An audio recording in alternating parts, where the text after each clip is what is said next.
related to authority, could you talk about authority in churches? What does true submission to spiritual authority in a church look like?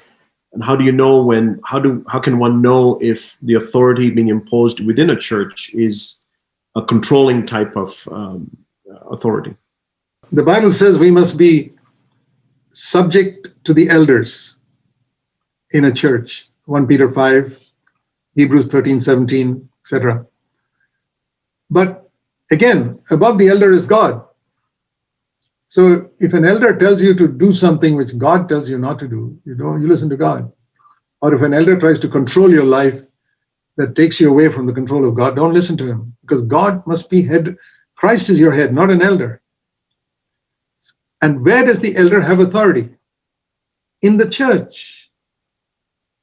An elder has no authority to tell you what type of house you should rent or buy, or whom you should marry, or what job you should take. No, that's outside the church sphere.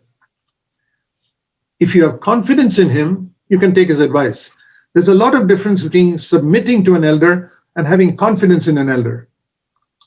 Many elders, even in our CFC churches, are not, new churches that have come up that we put an elder, but he may not be a very mature person. And somebody there may not have confidence in him. Then I say, in church matters, you must submit to that elder. What that means is, if he says the church meeting is at 10 o'clock in the morning, come at 10 o'clock in the morning. Don't come at 10:30. Submit to him. And if he says, let's stand up and sing this song, don't say, I'm not going to stand up. I'm going to sit down. It's that type of thing. Anything within the church, or we're going to have a meeting on Wednesday. You say, no, we should have a meeting on Thursday. No, that's rebellion against church authority. Submit to the church elder in all these matters.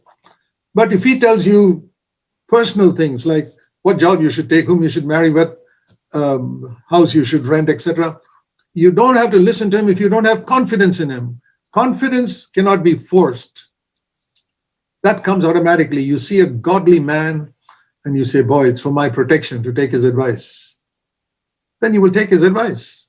So I have told people in our own churches, submit to the elders in matters relating to the church, in church meetings and when they meet and etc., etc.